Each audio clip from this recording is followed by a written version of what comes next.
Chapter 23. Laurel Wycliffe stared at the envelope in amazement when she went to fetch the mail. She recognized the neatly penned handwriting on the front, addressing it to both she and Dylan. She had seen it before in the turquoise-colored notebook. It was that of Harry Potter. Flipping the envelope over confirmed her first thoughts. The return address stated, Harry Potter, London. Laurel never expected to see a letter from Harry Potter arriving through regular post. Surely he had swifter means of communication at his disposal. Why hadn't he used them? Curious, Laurel broke the wax seal and opened the letter. I would like to meet with you and Dylan at your earliest convenience. The subject of this meeting is your daughter, Holly. I look forward to hearing a response. Sincerely, Harry Potter. There were no instructions on how to contact Harry, but Laurel knew how to do that already. The notebook. The letter seemed simple and straightforward enough, though Laurel couldn't imagine what Harry had to say or discuss about Holly. Laurel showed the letter to Dylan that evening. He regarded the letter as if the paper bore some awful contagion, refusing to touch the actual letter, scarcely reading the writing within. It sat untouched on the kitchen counter for several days afterwards, exactly where Laurel had placed the letter after showing it to Dylan. Though terribly curious for the reason behind the meeting, by involving Dylan's name, the meeting became a matter between Dylan and Harry. Laurel knew without asking that if Dylan chose to ignore the letter, Harry would never make a second request to meet. She suspected he might even refuse to talk with Laurel privately, should Dylan not also be present. Given Dylan's feeling about Holly and Harry, Laurel chose to say nothing more concerning the letter. She decided silence would be a better strategy than nagging. Dylan's curiosity would eventually overcome his fear. Her patience won out. One morning after breakfast, Dylan muttered, "Tell him tonight at 8 p.m. That's late enough so you won't have to feed him," he growled. Dylan didn't need to say whom he meant. He was glowering at the letter as he spoke. It's Monday, Dylan added by way of explanation. You can't make the day any worse than it already is. And so, after Dylan left to work, Laurel dug out the turquoise-colored book labeled address that she had gotten from Harry Potter last year. She opened it up and carefully wrote in it the day and time. She hoped it wasn't too short of notice. She wondered if Dylan had done it that way in the hopes that Harry would not have enough time to make the meeting and perhaps cancel. More likely, she suspected Dylan had done it that way so he, Dylan, wouldn't have time to back out. Laurel closed the book and set it down. Scarcely had she begun the dishes when the small purple diamond-shaped glass chip ornamenting the book lit up. Harry must have been waiting for her reply. Laurel dried her hands and opened the book. Her own writing had vanished, to be replaced by some familiar lettering by Harry Potter. "I'll be there," he had written. Laurel closed the book and carefully hid it again in the pantry. She had some cleaning to do and maybe some baking. As Dylan said, 8 p.m. was too late for dinner, but it would still be appropriate to serve some dessert, maybe a piece of cake or some cookies. Dinner was incredibly difficult that night. Laurel prepared one of Dylan's favorite meals, but she could have served sawdust for all that he noticed. Dylan picked at the food on his plate, barely eating a thing. Then he paced around the living room, watching the clock anxiously, while Laurel cleaned up the kitchen. At 8 o'clock precisely, the doorbell rang. How does he do that? Thought Laurel, hurrying to get the door. She opened it and saw Harry Potter standing in the entrance. "Hello, Mrs. Wycliffe, Laurel," said Harry pleasantly. "Hello, Mr. Potter," Harry replied Laurel politely. "Won't you come in?" Laurel moved back to permit Harry to enter. He looked very mild and non-threatening in his usual gray suit. Today he held what looked like to be a common newspaper folded and tucked under his arm. Despite what Holly had told her, Laurel found it hard to believe that this person was the hero of the wizard world. "Thank you for having me," said Harry, stepping inside. Laurel closed the door behind him.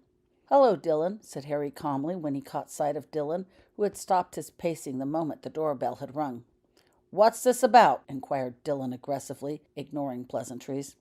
"Oh, come now," interrupted Laurel. "At least give him a chance to sit down first. "Won't you have a seat?" she invited Harry, pointing to one of the chairs in the living room. "Yes, thank you," replied Harry, sitting where indicated. "You too," insisted Laurel to Dylan. Reluctantly, Dylan took a chair across from Harry. "Can I get you some tea and some cake?" inquired Laurel graciously. "It's lemon cake," she added. "I just baked it today." Dylan glared at Laurel. "Please," said Harry, ignoring the venomous glance Dylan sent his way. Laurel hurried to the kitchen and returned quickly with a tray of tea, teacups and saucers, and 3 plates of cake she had already prepared. Dylan waited impatiently while she passed out the dishes and poured the tea. "This cake is really quite excellent," said Harry after taking a bite. Dylan left his food untouched. "Did you take lessons, or did you come by all this cooking talent naturally?" he inquired as Laurel grabbed a third chair and pulled it close to the other 2. "A bit of both, I expect," Laurel replied as she sat down. "My mother was rather well known for her cooking, too." "Cut the chatter," interrupted Dylan impatiently. "Now, what's this all about?"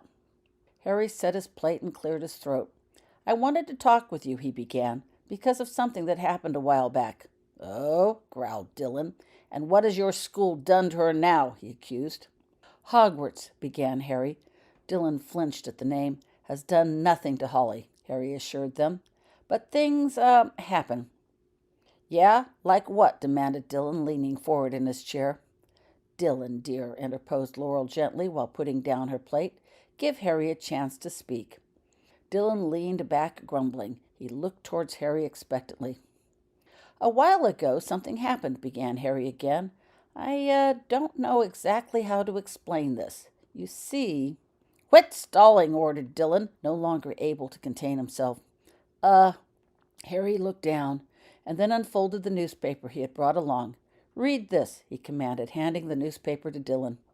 Dylan glanced at it briefly. "So?" he said to Harry, tossing the newspaper on the coffee table between them. Laurel picked up the newspaper and looked at it curiously. It showed a vaguely familiar photo of a crash of some sort. The headlines read, "11 survive." "Oh, yes," thought Laurel. "I remember this. It was that terrible plane crash up north that happened a while back." "What's that got to do with anything?" asked Dylan. Harry straightened in his chair and took a deep breath. "The crash was on Hogwarts ground," he told them bluntly. "Holly found the crash and helped look for survivors." Dylan looked at Harry blankly. "What?" he finally said. "So your school holds field trips to crash sites now?" "No," protested Harry. "We didn't know the crash was there. Holly figured it out. She led the others to the crash, and it wasn't to sightsee. It was to help look for survivors and help." "So Holly's a hero," said Dylan suspiciously. "You could have told us in a letter. What's this really about?" "Harry," added Laurel before Harry could respond to Dylan's question, "this happened over a month ago. Why are you telling us now?" Harry took a sip of tea and then another before setting the spoon back on the saucer. 63 people were on that plane, and only 11 survived, Harry began slowly as he placed both cup and saucer on the table in front of him. "That means 52 people died. 52 bodies. One can't search an area like that looking for survivors without it having some kind of an effect." His voice trailed off. Dylan looked at him blankly. "Nightmares," he said suddenly with comprehension. "You gave my daughter nightmares, didn't you?" Harry looked down uncomfortably and didn't answer. That was all the confirmation Dylan needed. "What is it with that school?" he gasped angrily. "Last year it tried to kill her, and this year it's given my baby nightmares. Let me guess," added Dylan derisively. "Nasty nightmares, right?" Dylan continued without giving Harry a chance to respond. "The kind that'll take Holly years of therapy to get over, if ever, right?" Harry didn't answer, so Dylan continued his tirade. "And all because your people hadn't the brains to keep her away from places where she didn't belong." Then Dylan added, without stopping for a breath, "Can't you just wave your wand and take care of this?" "Yeah, I could," retorted Harry angrily, looking up, his green eyes blazing. "But I didn't, and you don't want me to, Dudley. You want to know why? Because then you'd never know if the person who returned was really your Holly or some wizard makeover." Dylan closed his mouth and sat back in his chair at the force of Harry's words. "Besides," added Harry more calmly in the silence that followed, "we've pretty much got the nightmares taken care of. That's not the reason why I wanted to meet with you." Why exactly have you contacted us? Asked Laurel. What could be worse than nightmares? Well, began Harry hesitantly, I think that... He picked up his cup of tea and took a sip and tried again. You see, it seems that... Spit it out, man, stated Dylan impatiently. Harry gulped down some more tea and then spoke very quickly. I think Holly's become a vegetarian. Dylan looked at Harry blankly. A what? He asked, confused. You mean one of those weirdos that won't touch meat and only eats rabbit food? Yeah, agreed Harry as he set down the teacup. Since when? Demanded Dylan. Since the crash. Right, said Dylan coldly. And whose idiotic idea would that be? That would be mine, confessed Harry dryly. And why would you do a dumb thing like that? Harry pulled off his glasses, wiped them clean, and put them back on before speaking. She wasn't eating, he began. Frankly, I couldn't blame her. Holly said that all the cooked meat reminded her of the burned bodies at the crash. Laurel winced at his words. Couldn't you just leave well enough alone?